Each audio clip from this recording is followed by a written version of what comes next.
There is nothing worse than untapped potentials. If you know that you're made for more, this is the place. I know that every successful person I've ever met has one thing in common. They do not let themselves fall victim to their circumstances. They figure out a way to rise above it. So join me on this journey where I help you to be better, do better, and have better in life and in business. If you're feeling stuck and you're needing some practical tools, some hope to get you to that better life, this is definitely a place for you.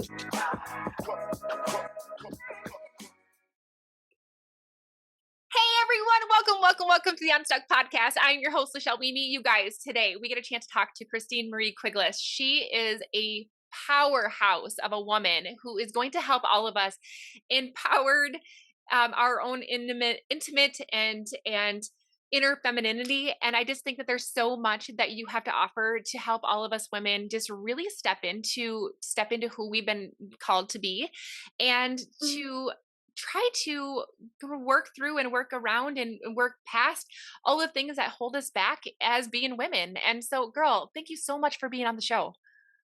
Thank you. Thank you for having me, and thank you for this show. Unstuck, Right? So many of us do. We feel helpless and hopeless and stuck at so many times of our lives. And, I think that it can come from all kinds of things. It can come from our circumstances. It can come from the people around us, and it can come from our body. Yes. Right? Yes. And that's kind of one of your fortes. So why don't you tell us who you are, Christine Marie, and how you just show up in the world? What's your mission these days? Okay. Well, I am a menstruation expert, and I feel uncomfortable saying that because I think people want to say, okay, let's talk about hormones and biology and all of the parts and the phases. Let's speak in biological terms. Yeah. And I am a menstruation expert in that I'm all about balancing the womb. And I have found, as a holistic coach and as somebody who's worked with holistic solutions since I was 12, Yeah. I have found that the way that we heal the womb and its imbalance is actually through an holistic intervention, because it is responding to an holistic problem.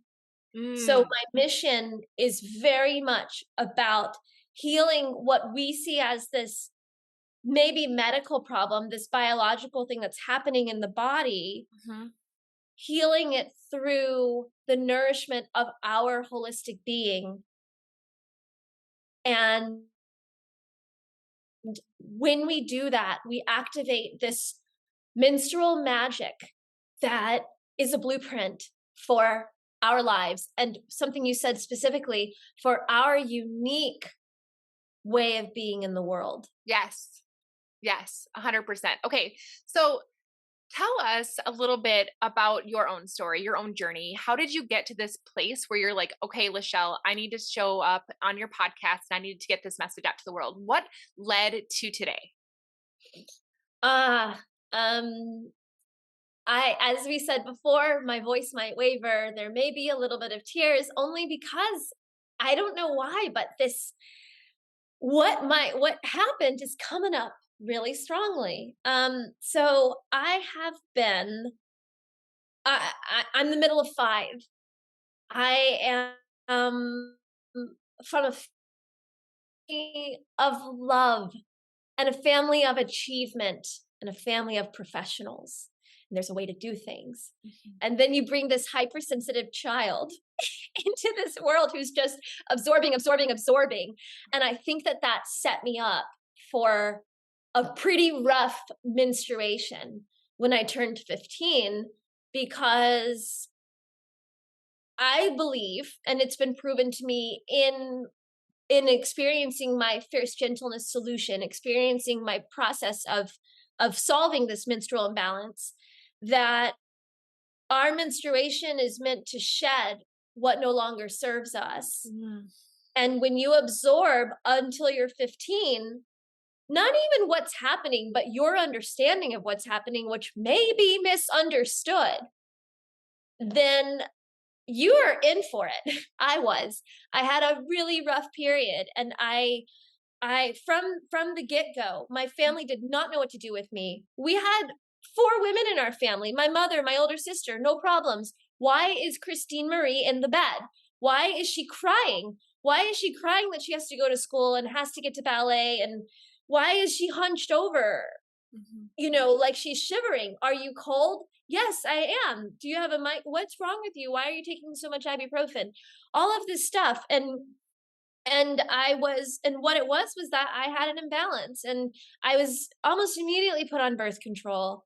Mhm. I was diagnosed with, of course, dysmenorrhea first, and then endometriosis, but they were slow about it because endometriosis for a young person is not common. Mhm. But I had it, and they were medicine still says there is no cure for this. So what happens is that you're put on birth control so that it mutes the screaming, it mutes the pain, and then the PMS gets all wacky.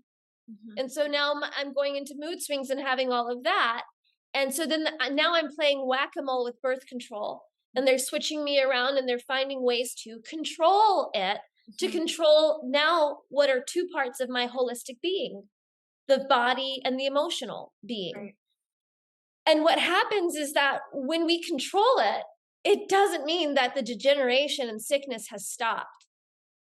So it didn't. And so my experience is that at the same time that I'm cramping and experiencing these mood swings, and I'm being told to just control, and I'm showing up in life, tears streaming down my face, Yeah. but showing up because I can't be a burden. I can't be a burden in my world. I've got to compete in my world. I was a pre-professional ballerina. I was an academically strong student, and I had to get those scholarships, and I had to win. Mhm. And so I never stopped showing up. And what happens is that, and I think this hypersensitive, I just did an IG live about hypersensitivity. So it's like on my mind. Yeah. This absorbing, this Yes. awareness is Mhm. also happening, and I have nowhere to put it. And so I think it manifested in this cyst that grew first in my ovary, then grew around the ovary. And as it was happening, I was in pain, but I wasn't in pain that was any less painful than what I was already experiencing from having my period. So at almost 18, 17 and a half, Mhm. I'm rushed to the hospital, and they take out, the doctor took a picture of it, and here's my stomach. And then here is this giant cyst that was just, it's including my ovary. So my ovary's in there somewhere, but there's just this mass of teeth and hair and skin and fat and my ovary, all in this thing, in my body, and this thing, this mass. And it wasn't the end for me. It just meant, like, just let's try different birth control. I stayed on birth control until the age of 25, Mhm. even though all it was doing was mildly muting the noise. I never stopped having painful periods. And I just kept following direction. I have a naturopath. I still work with her. She's brilliant. And I met her after doing IVF because I had to do IVF for my eggs. And that was the first clue, actually, that the situation is happening not medically but holistically, because I did the medical way for my first round of IVF, and we got 2 eggs and 1 survived. Okay. And then I had somebody intervene on me and say, change your life holistically. Take out toxic people, toxic energies, eat good food, take care of yourself, gain weight because I was underweight. She was like, that's not good. Your body's not going to accommodate eggs. It's too thin. You're over 30, it's too thin. And so I gained weight and I stopped working out and I just changed my life. And the next round, 7 eggs showed up. Wow. And so I did the IVF, and then after that I met this naturopath, and we had 4 months of pain-free periods with the supplements and everything. And it took us 6 months for my body to get to the place where I had 4 months, but then the pain came back. And so then it was like, okay, well, there's no solution for me. Learned helplessness. They told me there was no solution. How dare I think otherwise? And Right. that lasted for a long time until as this breakthrough holistic, I'm always fixing things holistically, like I said, since I was 12. And so I tried it. It was COVID. I was doing test prep and I didn't have a lot of clients. And so I could kind of like play with the clients I had. And I had these girls and they were suffering and I saw it. Yeah. And I said, can we try something different? Right. And we tried my system, which like it, you know, take over 2 decades, every cycle researching how to get rid of painful periods. Take that and imagine what happens when you say, I want to get rid of it. All of the information just lands. And we tested this system that's now my fierce gentleness system. And it worked. And then it worked. And then I tried it because I was like, well, they're young. Yeah. No, I tried it and it worked. And it's supposed to escalate. The pain's supposed to get worse. And I was at the point where I was overdosing on NSAIDs, on ibuprofen, naproxen, that kind of thing. Always walking around with a heating pad, could not sleep, utterly nauseous or sick or physically ill. The PMS was to the point where I had to close myself off from others, and PMDD, excuse me, becomes a possibility, and that's the diagnosed version of PMS, and that the cure that they offer there are SSRIs, which are psychiatric meds. So once again, we're just controlling, we're not solving. Right. And so it came, it worked, and now I am out. I am out. I love this. I just thought of this. I'm out for blood. I love it right here on the show. Live capture. Yep. There you are. Whoa, we're co-creating. I like, love it. I love it. both those. Oh my gosh. That so powerful. And I want to just go back to, you had said learned helplessness, because you and I had talked about that previously too. And tell us a little bit more about your thoughts on that, because I think that people that are feeling stuck, even people that can't relate to, the medical things that you were going through, can relate to the learned helplessness. Yes. Yes, it is. I dabbled in positive psychology. I think it's a lovely thing. And Martin Seligman, who's one of the co-parents of positive psychology, he did experiments in the 60s where dogs were put in an uncomfortable condition, and there was a button, and they found the button and they pushed the button and the problem stopped. And then they took other dogs and put them in the same condition, no button. And then they took both sets of dogs and put them in another condition, different, but still uncomfortable noise, or I can't remember the exact stimuli. Yeah. Yeah. And the dog who had the button never stopped looking for the button, never stopped looking for the end to this suffering. Yeah. And the dog that did not have the button coped. And that's learned helplessness. And the reason it's learned is because it is natural for us to save ourselves. It's natural to try to find a solution. Right. You have to learn that there's no solution. You have to be taught that there's no solution. And in terms of being unstuck, any doctor's diagnosis, and this is where it gets really dicey, because the doctors said to me, doctors who love me, the person who operated on me, he was my godfather's roommate from medical school. He loved me, of course, I'm like a daughter to him. He operated on me.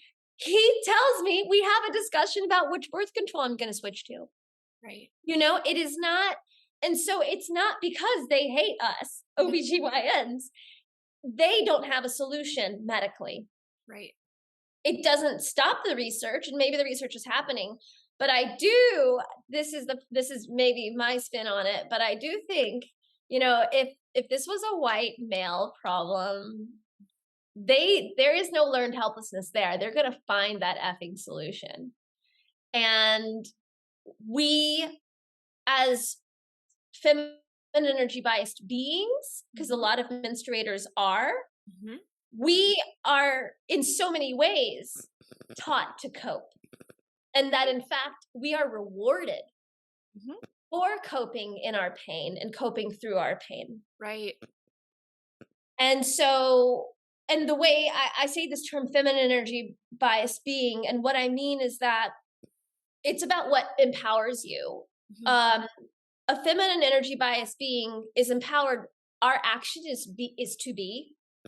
A masculine energy bias being, their action is to do. So in the doing, they rev up. Right. And for us, in the being, it looks like we're doing nothing, but in fact, we're doing so much Right. in just holding space in that presence. And so those are just examples. We've got elements, we've got power words. I could do that all day and go into that. But I just want to clarify, because it's really about what you plug into and whether or not you feel better when you do that thing. And that's how you know which energy you are. But we are devalued for the fact that we're just sitting there. Yeah.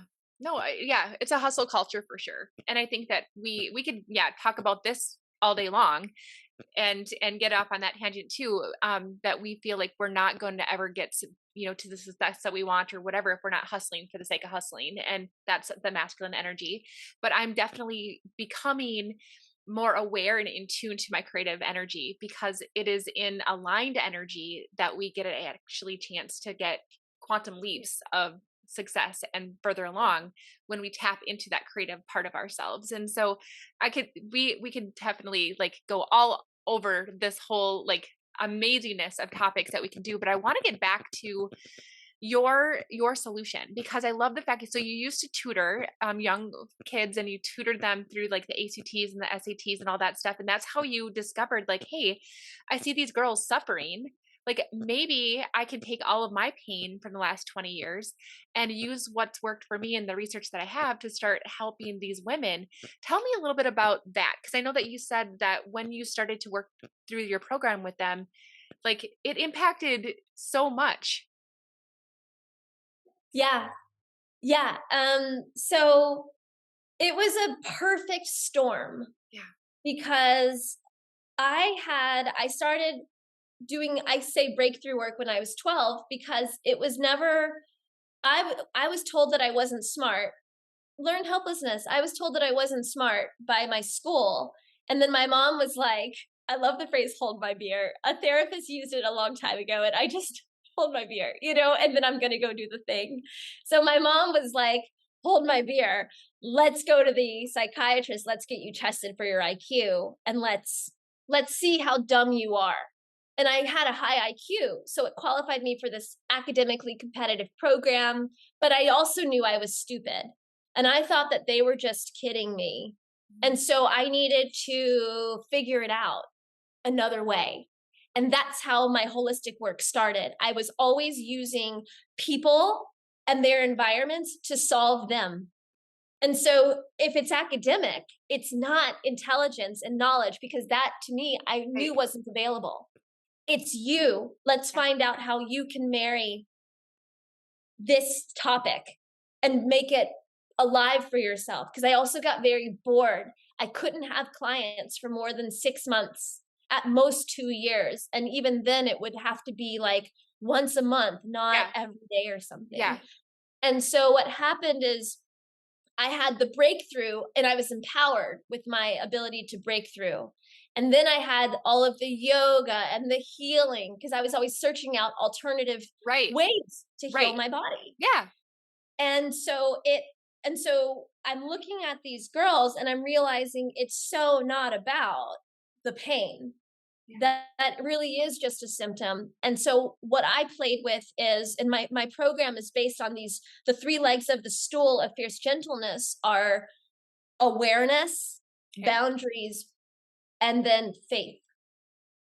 And together, what that makes is fierce gentleness, but to be able to hold that, to be able to hold the awareness that when that person speaks to me, I feel disempowered. And then to set the boundary, I'm not going to allow that person to speak to me that way again. And then to have the faith, hey, when you speak to me like that, it doesn't feel good. Mhm. So I'm letting you know, and let's find another way to speak. And having faith that they're going to go, okay. Mhm. Most of the time they will. If they don't, can you have faith in yourself that you have a right to your feelings and that there is going to be another way? Yeah.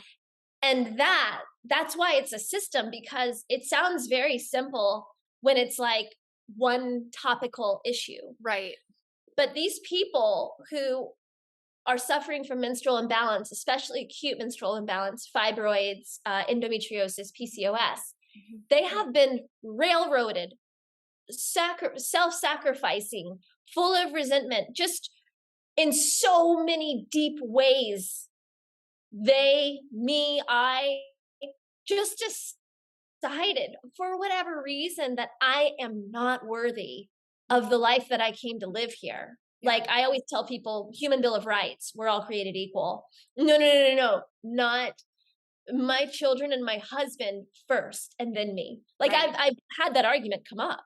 Mhm. This is just how it is. And I go, okay. And then we do the work. And then as we're doing the work, they're healing, their menstruation, they're not burdened. It's not burdened. And if the womb's not burdened, Yeah. it's not screaming. Mm. And so that's the process, is it's just this, it all, at first it's just awareness, boundaries, faith, la, la, la. And then it's awareness, tearing it down, boundaries, faith, and that deep work. Mhm. And Yeah. and that decluttering and that offloading, so that our 4 menstrual phases, we can thrive in each one. Wow. And I can see like your passion. If you guys are just listening to this instead of watching it on YouTube, like her face lit up. And when she talked about the second time around, it's like this state of being. It's different than thought, right? It's a state of being. It's who we are. And you literally help Yes. people transform who they are. And one of the things that I love is just the the realization, right, guys? Like we can feel stuck in something. Like you can feel stuck in your period and the pain and the emotional roller coaster that you're on, let's just say, and use it instead of as the reason to stay stuck. You use it as a catalyst to say, all right, I'm going to use this as the excuse that I need to work on me on a Mm, whole. And so instead of it being the reason that you're stuck, it actually becomes the reason that you choose to get unstuck. And you use mhm. it as the guiding light that says, okay, I'm going to try to solve this problem. But in doing that, all of a sudden, all these other things that I've been dealing with my whole life that I might have not even been aware of start to be healed. Am I right?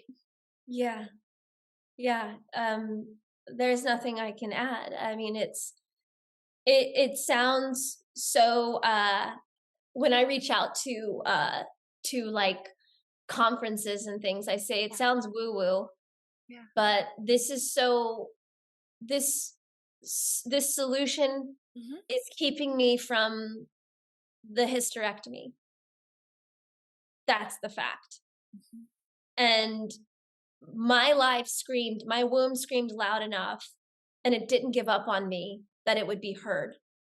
And everybody who's suffering, your womb is not giving up on you, and thank it, because you came to this planet to do something that only you can do. And you need to be empowered to do it because you will do something different. Nobody came onto this planet not to disrupt. Right. And so we can find comfort in our worlds, or we can live our way into nurturing worlds that we comfort others and it comforts us as well. It doesn't have to be service only. And so, and what you talked about, it actually made me think of, I just read Gay Hendricks' The Big Leap. Oh, yeah. Yes. That's a good book. Yes, and he talks about upper limit behaviors, and one of the things he lists is sickness. Mm. And when we have something that could be an open door, we'll suddenly get sick Mm. in reaction to it or preceding it and Mhm. keeping us from the next thing. And I see, if we look at it in that light, I see this menstrual imbalance as a way. We have this superpower called our menstrual magic, but if we hold it back, we don't have to do it. We don't have to stand out in the world. We don't have to live our mission. We can hide. It hurts to hide. But for some of us, we never get to experience, we never get to realize that full truth with through in this way that we are biologically set up to hear it.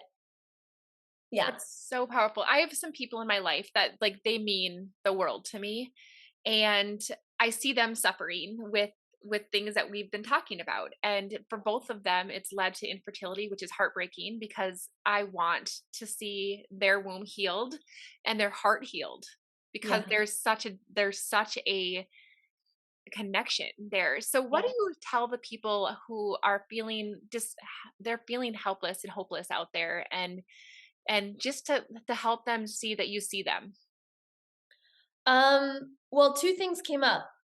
The first thing I want to say is that when we heal our wombs, this affects fertility absolutely. When we let it degenerate, it affects it aversely, and when we take care of it and get it back into balance, it affects it positively, fertility itself. So I just want to like call that out. And then I would say, for those people feeling helpless and hopeless around this, and want to engage, even if they're not ready for a VIP day with me or to do my activation, and others. Like, I would love to be able to train others to teach what I'm teaching because it's really got to get out there. Yeah. Um, then I would say start listening to yourself. The foundations are awareness, boundary, faith. And we don't do this alone. Start listening to yourself. Start noticing the slights and the resentments that are not okay for you, especially in what we call PMS. It's really queen phase. Your queen is like, yes, queen, she's fabulous, and don't get in her way. And Mhm. that's the problem, is we suddenly come out in our bigness Yeah. and nobody's ready for it because we've spent so much time working really hard to cultivate a life of smallness. Right. And so we explode instead. Yeah. But pay attention to what the trigger is, because that little trigger, they're like, oh, I just got triggered. It was nothing. No, no, no. It's absolutely something. We are living all of our problems and all of our solutions in every moment. So we can do therapy and learn our history and learn why, but the why is not going to decide how we become actors or reactors. But if we notice the what, I'm triggered that the coffee guy always mispronounces my name. It's not about the coffee guy. Mhm. It's about you being seen. Mhm.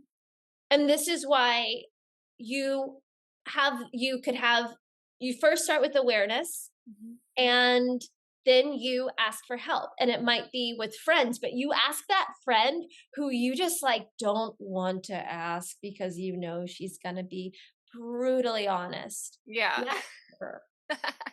She loves you. You don't ask the yeses. The Mhm. yeses are probably in pain as well. Yep. Ask her, Yep. and or ask him.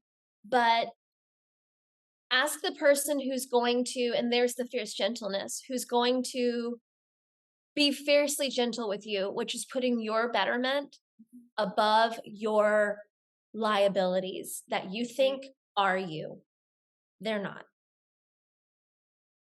That's Yeah. so powerful. What other things, as we wrap up our conversation, Christine Marie, is there anything that you haven't had a chance to say to our audience that you just really are feeling led to talk about? Um, well, of course, I have my VIP days, and it's 6 hours dedicated to reorienting your life around your menstruation for those of us who are like highly, like my sister, highly independent and like, give me the recipe, I'm gonna follow it. then that's for you. And then I have my activation, which the doors are closing on the 30th for Okay. this. It's high touch, it's live activation, 3 months, 1 month of immersion where you're taking in all the stuff, and then 2 months practicum with laser coaching going on throughout, one-to-ones and group coaching happening throughout. It's very intense, but we're changing your life and we're getting rid of your menstrual pain. So that's and what am I moved to say?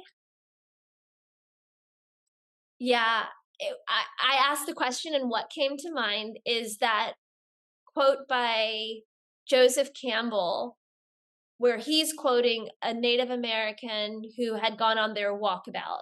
Okay. And it says, when you see a chasm that looks very wide, leap. The other side is closer than you think. Mm. And so it is that. And that leap for most of us who might be suffering from menstrual imbalance is a leap within. Mm-hmm. And we might think that we're going to die Yeah. if we speak up.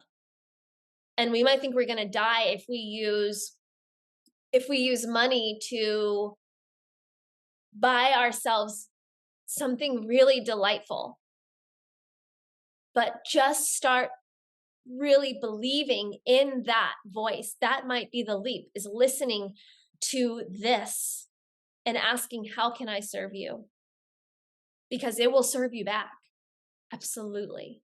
Well, that is actually exactly what I was going to finish this conversation up with, is asking you for a question that you would like for people to think about that's going to move them from where they are to where they want to be.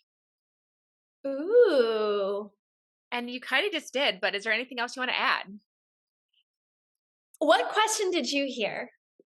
The last one, it was, oh my gosh, now I can't even think about it. I can't even think what you said, but it was a question that was like, How can I best serve you? yes, like how can I best serve you, as in how can I best serve myself? That's Yeah. what I heard. Yeah.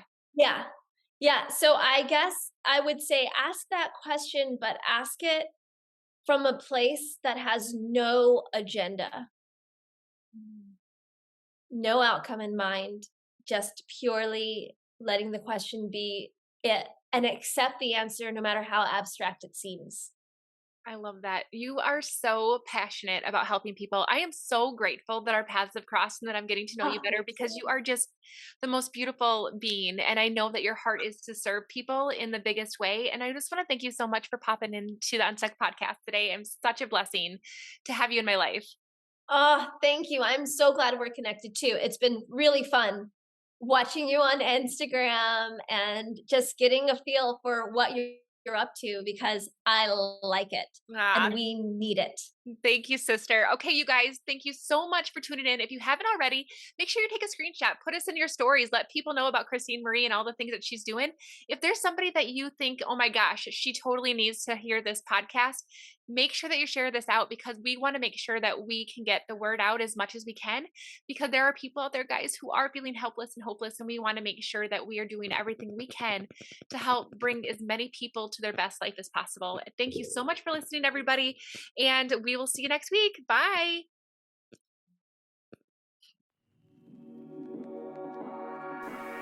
Thank you so much for listening to the Unstuck podcast. I'm so grateful to be on this journey with you. And don't forget to check out the show notes if you want to get into my private club, the Better Club, to be able to learn better ways to be better, do better, and have better. So until next time, keep showing up. Let's get unstuck together. Have a great day.